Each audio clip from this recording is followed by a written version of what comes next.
उत्तर प्रदेश जनपद कानपुर से बड़ी खबर। आधी रात नई नवेली दुल्हन को निर्वस्त्र कर पूजा में बैठाया पति ने ससुर संग रूम में लॉक किया। पुलिस ने दर्ज। आपको बताते चले कि उत्तर प्रदेश जनपद कानपुर से बड़ी खबर निकलकर आ रही है। कानपुर से एक ऐसा केस सामने आया जिसने मानवता को भी झकझोर कर रख दिया। घर की बहू ने पति, सास व ससुर पर गंभीर आरोप लगाते हुए दर्ज कराई है और विवाहिता का आरोप है कि उसकी शादी कौतुक मिश्रा के साथ हुई थी। शादी के बाद जब वह ससुराल गई तो वहां पर उसकी सास ने आधी रात को 12 के बाद अपने घर में तंत्र मंत्र की पूजा शुरू की। मेरे घर में तंत्र मंत्र की पूजा द्वारा ही सारी संपत्ति आई है।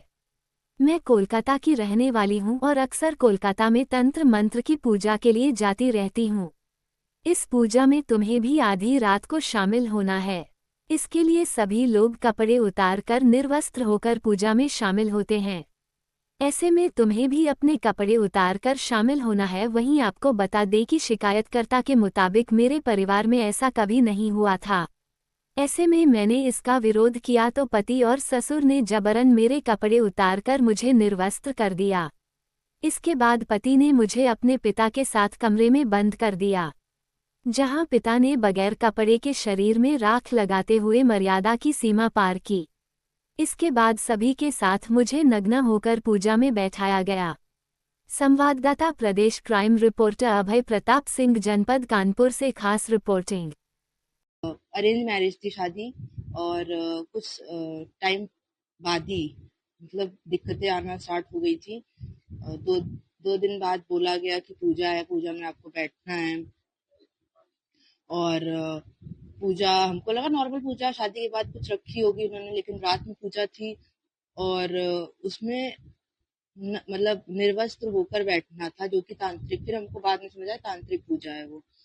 वीडियो कॉल पे कोई बाबा थे, वो गाइड कर रहे थे उनको कि ऐसे करना। मेरी सास पूजा कर रही थी और हर हर जो कि मेरी सास बंगाल से हैं, हर महीने वो जाती हैं कलकत्ता।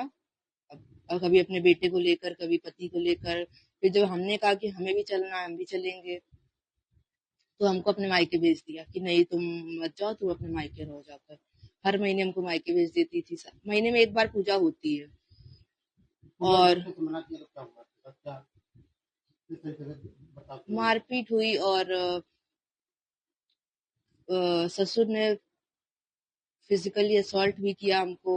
और हमने पति से हेल्प मांगी, लेकिन मेरे पति ने मेरी हेल्प नहीं करी।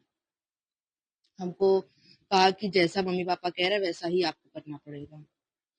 तो हमने 2-3-4 महीने अपने पेरेंट्स को नहीं बताई थी ये सब चीजें, लेकिन जब चीजें हमसे हैंडल नहीं हो रही थी तब हमने आखिर में जाके अपने पेरेंट्स को बताई। उन्होंने भी कहा कि ये सब चीजें नहीं होनी चाहिए, बहुत कोशिश करी, लेकिन उसमें कुछ भी उन लोगों पर असर नहीं हुआ और 15 महीने से पूरे मायके में है। और